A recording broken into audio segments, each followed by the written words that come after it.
to talk tonight about making the case for supplementation. Should you supplement?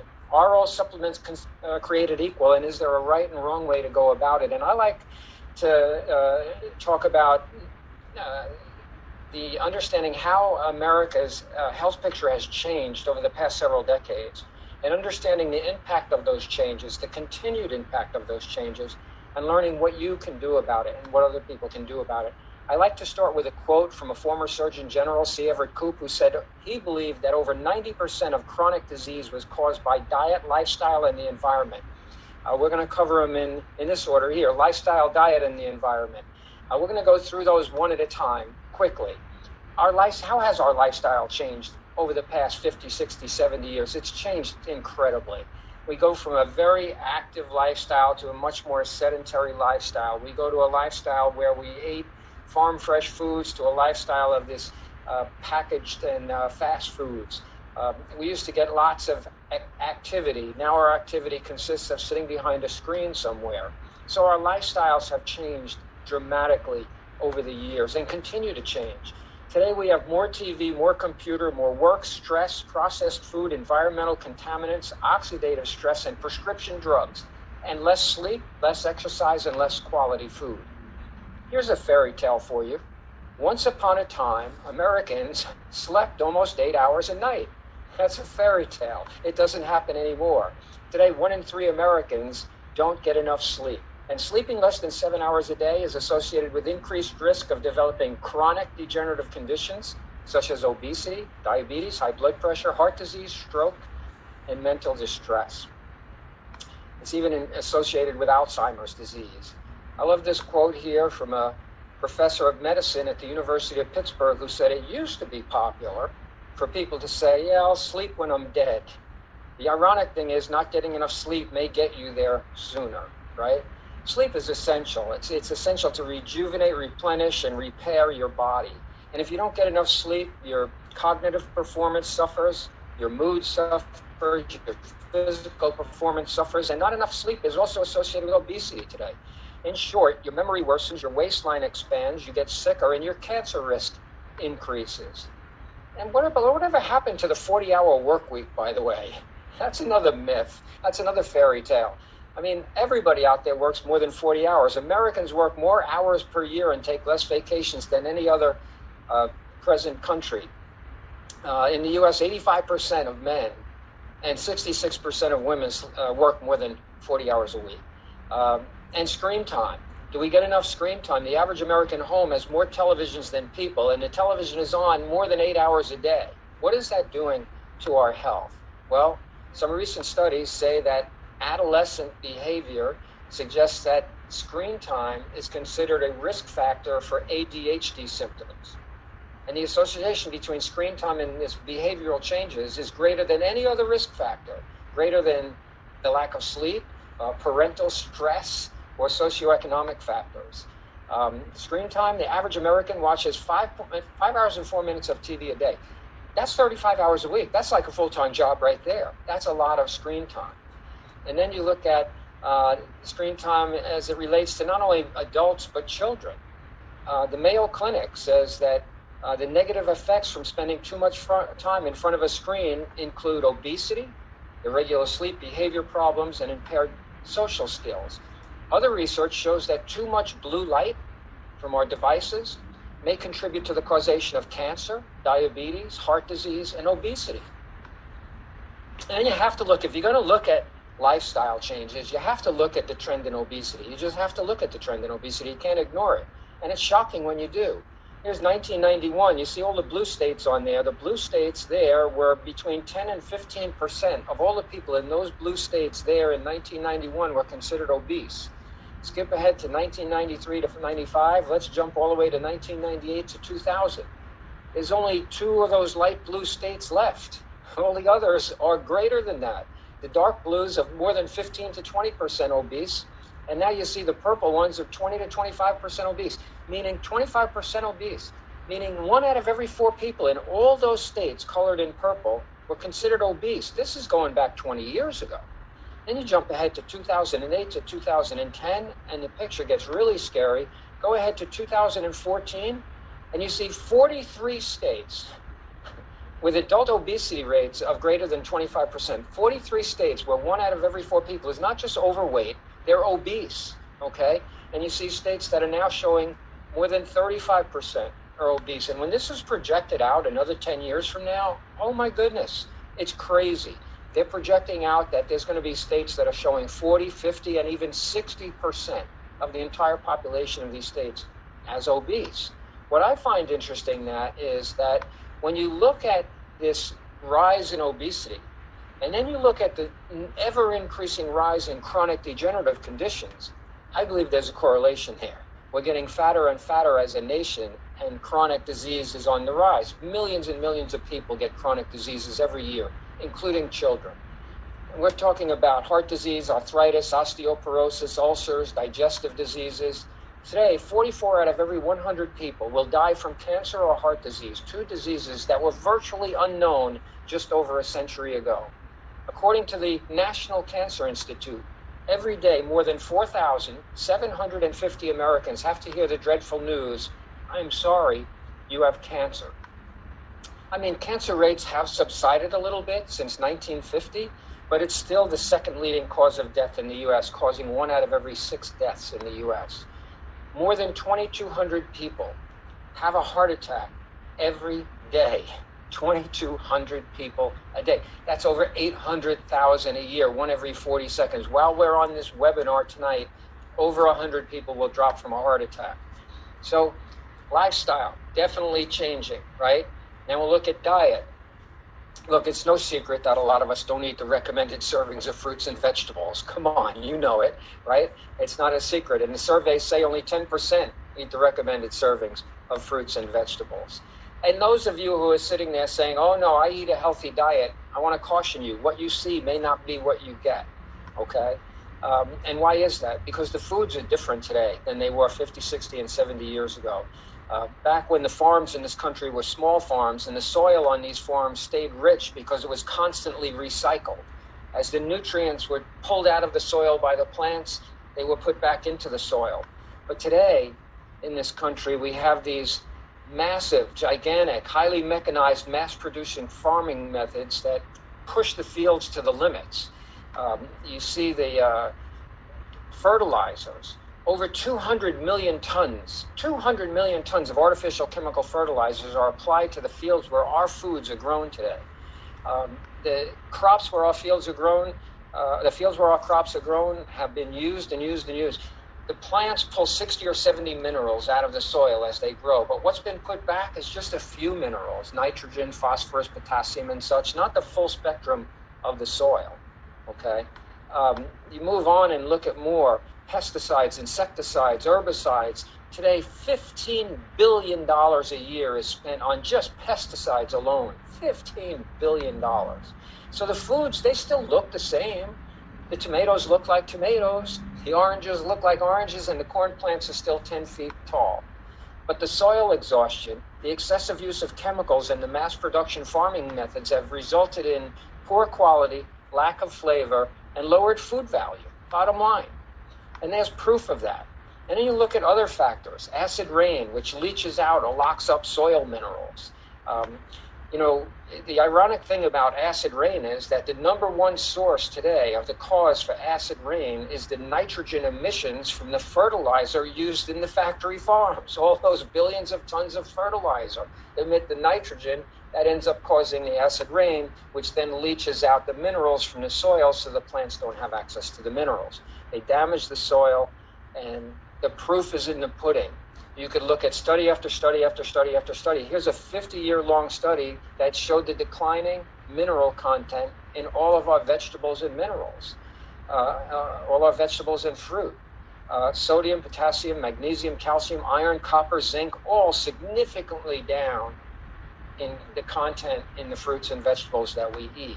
And it goes on from there to today. It doesn't take a lot of common sense to understand that foods grown in mineral-deficient soil will be mineral-deficient foods. And humans that eat mineral-deficient foods will be mineral-deficient humans. And that's very significant because over 95% of our body functions need minerals to happen, right? Food processing. Look, so many nutrients are destroyed in the food processing process. And, manufacturers try to add them back and fortify the foods. But the nutrients, once they're lost, it's really impossible to recreate the food in its original form. Wheat today is 50% as much protein as 100 years ago. Or to say it another way, 100 years ago, wheat had twice as much protein as it has today. You look at cornmeal here in another study, protein, fiber, niacin, other B vitamins, vitamin E, copper, iron, phosphorus, zinc, minerals, all dramatically declined over the years, right? The fruits and vegetables grown decades ago were much richer in vitamins and minerals than the varieties most of us eat today.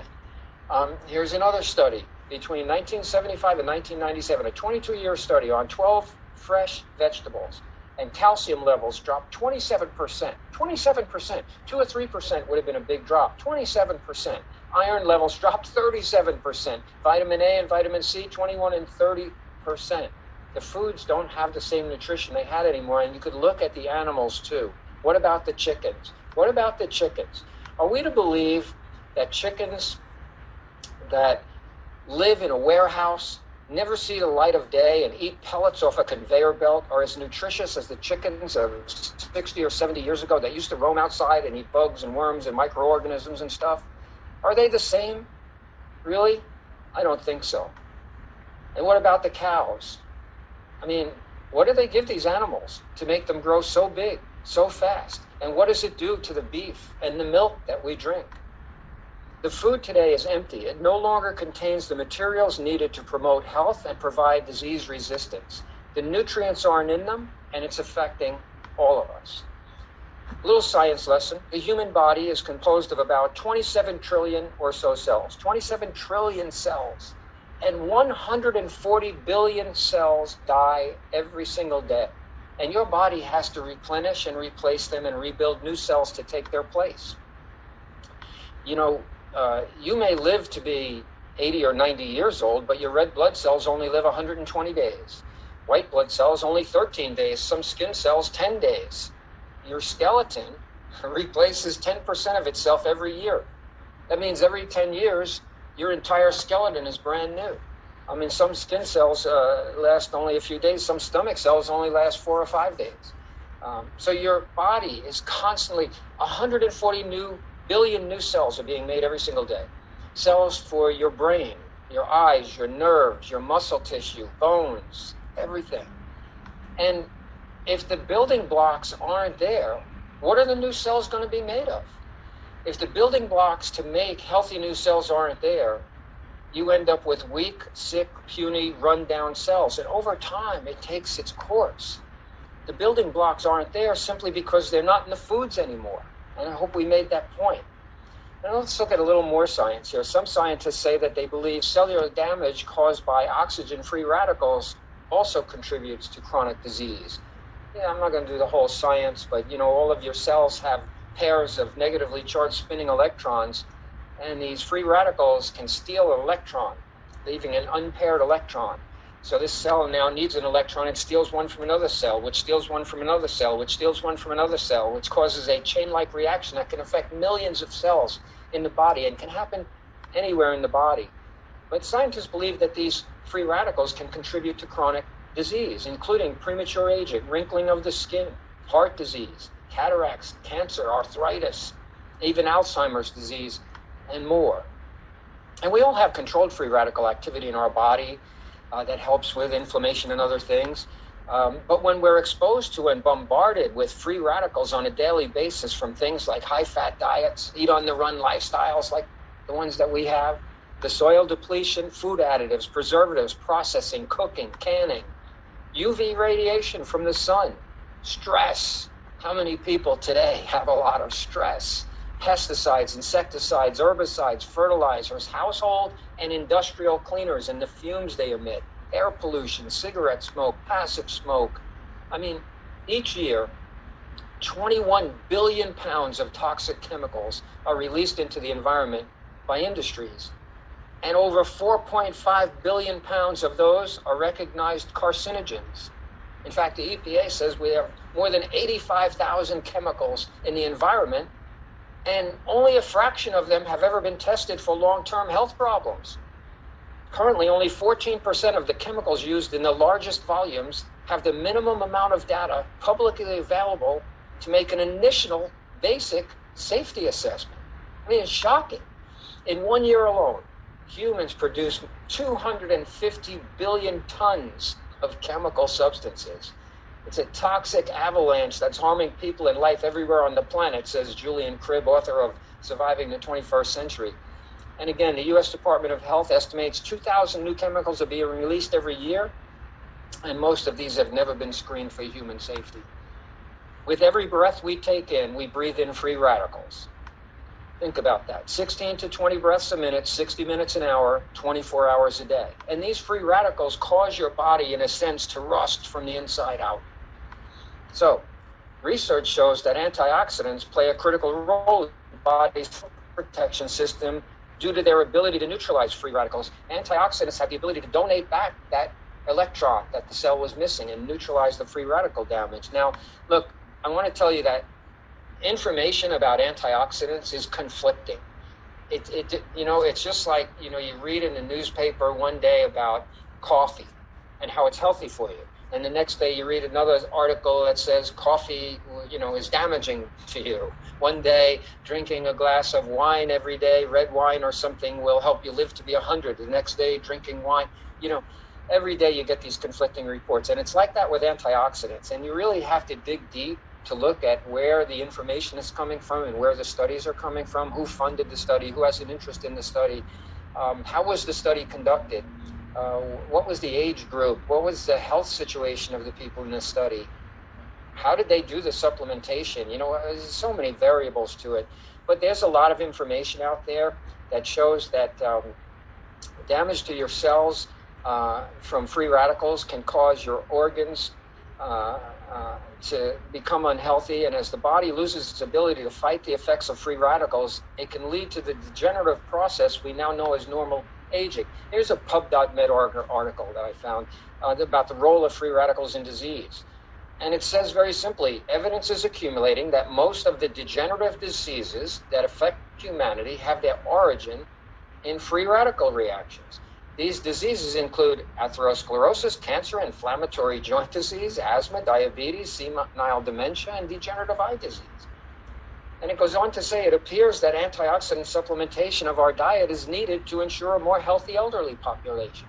So there are people who strongly believe that antioxidants can help. Who else supports the use of vitamins out there? Well, here's the Department of Nutrition at the Harvard School of Public Health.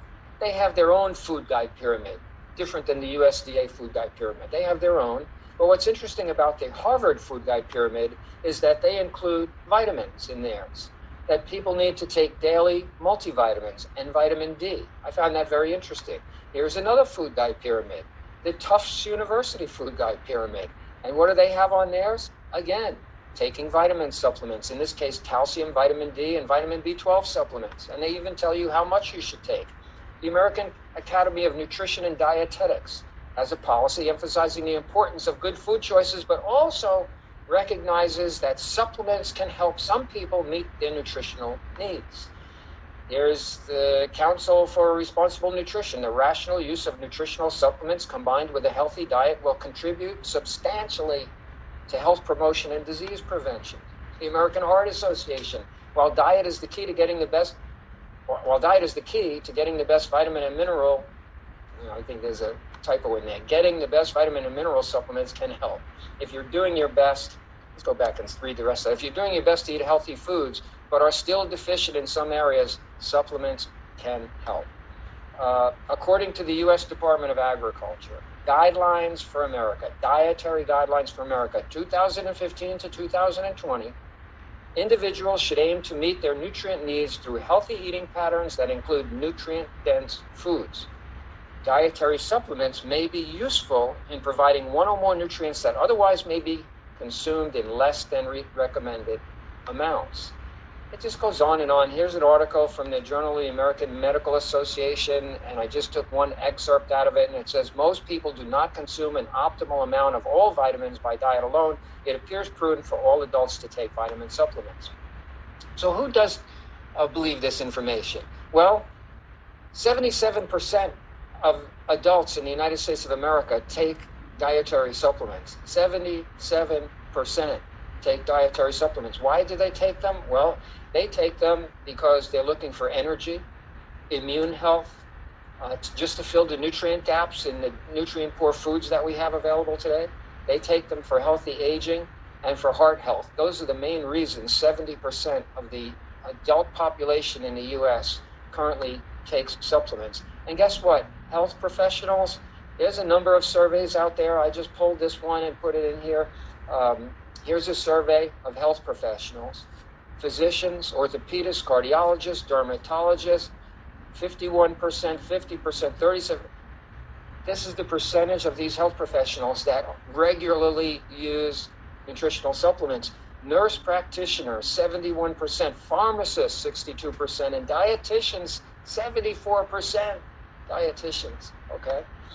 Here's Jeffrey Blumberg, professor of medicine from Tufts University School of Medicine. He says over 2/3 of Americans fail to meet the estimated average requirement for vitamins D, E, and K, and for the minerals magnesium and potassium. Over 2/3, not just a small, over 2/3. 40% fall short of the estimated average requirement for vitamins A and C. These nutrient inadequacies are due to common dietary patterns that fall short of the recommended consumption of fruits, vegetables, and whole grains. So while we try to get people to change their eating behavior, taking a multivitamin seems a prudent action. All right, look, I'm not naive. I know we're all going to get old and die. But personally, I choose to believe what I see, read, and hear about the toxic environment that we live in today. I choose to believe all of the vast amounts of information we see on the declining nutrient values in the foods that we eat. They get less and less nutritious every year. Some people say that we're getting obese because we're overfed and undernourished. Our bodies are craving food, but the food doesn't have the nutrition and we just keep eating to get it. And I believe the scientific and medical community out there that advocates for the use of nutritional supplements to make up for the nutrient gap in the foods that we eat, and that there are true health benefits to taking nutritional supplements. I believe that, okay? And that's why I'm a nutritional supplement taker myself. And that's why I love Market America and the products that we have in Market America. So let's look at the last piece of the equation. Once we agree that we live in a toxic world, that our food source is getting lower and lower in nutrient value, and that those two things together are negatively affecting our health. And then we add the last piece of the equation in and look at the information put out by people who say taking nutritional supplements can help add back that nutrition to give your body the nutrients it needs to make healthy new cells on a daily basis and lead a healthier lifestyle. And you decide to become one of the 77% who willingly spend their money on nutritional supplements. Now you have a decision to make. What supplements do I buy, right? How do I choose? And there are so many choices.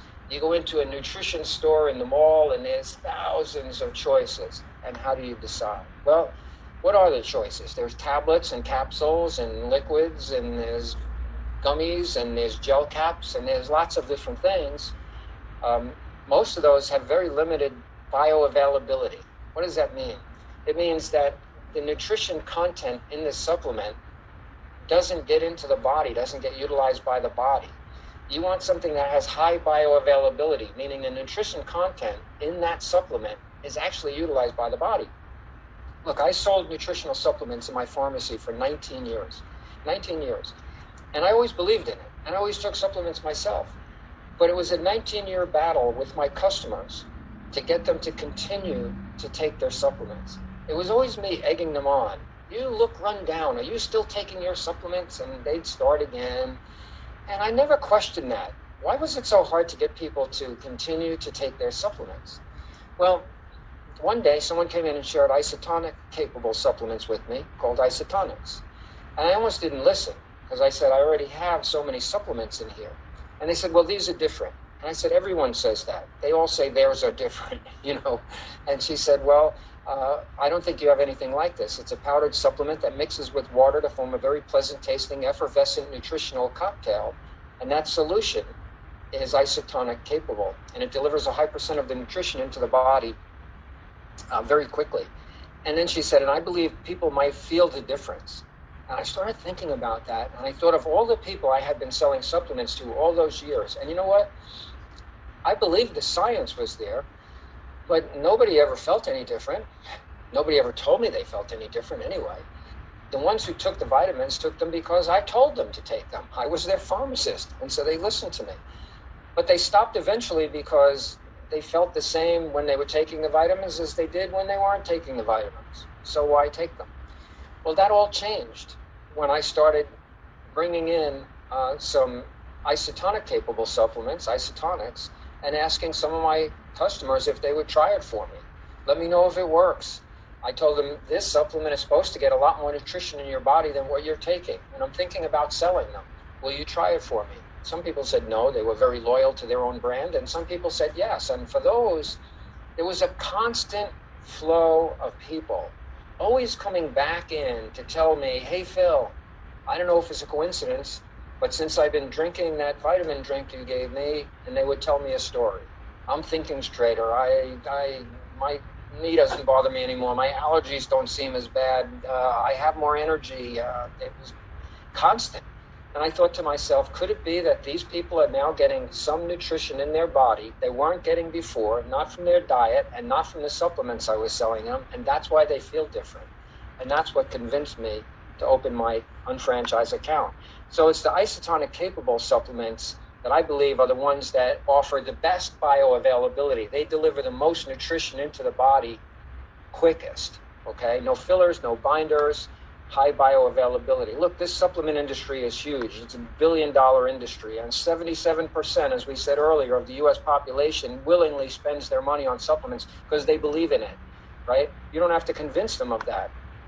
The question is, what are they buying? And in most cases, they're buying whatever some store clerk told them was on sale, you know, or they read labels all the time. And we'll talk about the labels a little bit. You know, store clerk hands them a bottle and says, this is the best one because look, it has 200% of this and 100% of that and 150% of this. All the labels are very impressive. The question is, it doesn't matter really what's on the label. What matters is how much of what's on the label actually gets utilized by the body. And then there's the question of all those other ingredients. You know, the other ingredients at the bottom of the label, all crowded in with these huge words that you can't pronounce. What are those things? Well, that's the artificial chemical dyes, the chemically synthesized flavoring agents, preservatives, disintegrating agents, bulk fillers, coatings, talc, starch, all kinds of things down there that are not healthy for you, by the way, okay? So, you know, most of these commercial tablet and capsule supplements, again, they have very poor bioavailability. Why do they have poor bioavailability? Because they have to be digested. They go in the stomach, and the stomach churns out acids and enzymes, and then this churning motion of the stomach goes on for 40 to 45 minutes, up to 4 hours, before it finally releases the stomach contents to the intestines where the absorption takes place. And in the process, most of the nutrient content is lost. So who cares that if the label said it had 200%? There's nothing left by the time it gets to the absorption site in the body. So what should people look for when they buy a vitamin? They should look for a vitamin or supplement, I should say, that has a good delivery system, that's able to deliver the nutrition into the body in an efficient way. Comprehensive synergistic formulas. Of course, taste and palatability is important, and I believe our products taste great, and they use natural flavorings and whatnot. Scientifically based, high standards for quality control, good labeling information. You know, when it comes to quality control, one thing about Market America's isotonics and all of our health supplements is that we are a company that simply will not compromise the integrity of our products for our bottom line. Meaning this, there are many vitamin supplements out there. Let's use calcium as an example. Your doctor told you to take calcium. You go to a vitamin warehouse somewhere and you ask them for a calcium supplement, and they hand you one that says this has 1,200 milligrams of calcium. Okay, and it's only, you know, $4.95 for a bottle of 1,000. You know, okay, Why is that better than this one? Oh, that only has, 600 milligrams and it's $10. All right, and then you talk to them about your Calcium Plus supplement, and it costs like $21 or $22. Oh my goodness, so much more cost than the one I buy in the store. Yeah, well, the one in the store, they left out all of the cofactors and other ingredients that are necessary for the body to be in a position to actually absorb any of the calcium that's in the tablet. And why did they leave out all those cofactors and things? Like boron and magnesium and all these things. They left them out because they're expensive raw materials, and by leaving them out, it brings their product down into a nice low price point that they wanted. And they know that most consumers don't know about those extra little ingredients, so they're not going to know. All the consumer's looking for is something that's, cheap. And so they take out so we won't remove, look, if the science says that magnesium, boron, vitamin D, and other things have to be in the calcium supplement to enable your body to actually absorb the calcium, then we're putting those ingredients in the supplement, even if it drives our price up, and that's where our price is. All right, it's $22, but it is what it is. We're not going to compromise the product and sell an inferior product just to try to shove the price down. It's huge. You have to understand that you're dealing with an ethical company here, okay? So don't let people beat you up on the price. So bioavailability is key, and it's crucial, bioavailability. Again, I don't care what the label says. Tell me about how much of what's on the label gets into your body, and then we can talk. So we have these isotonic supplements. Iso means the same, tonic means pressure, like your tears, your blood, your plasma, mother's milk, and things like that. If you were gravely injured and in a hospital, okay, and you were, unconscious, and, well, let's not make you unconscious. Let's not make it that grave. You're in the hospital, and they need to feed you, and they decide the best way to feed you is, well, let's see, there's a couple of ways. We could go out and get you a nice, big, huge hoagie or hero sandwich or whatever you like to call it, right? Full of all kinds of processed meat and cheese, right? Maybe with a little mayonnaise or mustard on there. That's one way to feed you, but that's not usually how they feed you when you're in the hospital. How do they feed you? They usually give you an IV, right? They give you an IV, and they feed the nutrition right into your bloodstream. That's the best way to feed you. So, two good ways to get nutrition, but one was a cleaner, more science-based, more efficient way to get the nutrition into your body, and that's why the hospital gives you the IV. So when we look at nutritional products, I see it the same way. I mean, all these tablets and capsule supplements out there, I mean, it is what it is. There's nothing wrong with that. That's one way to get added nutrition into your body. I just don't think it's very efficient. There's a much cleaner, much more efficient way to do it, and that's called isotonic capable nutrition, and that's what we have with isotonics. You see, it's just a much better way to get the nutrition into your body. So the isotonic supplement versus the tablet, we all know this, and we've seen these charts. We have them all over the place.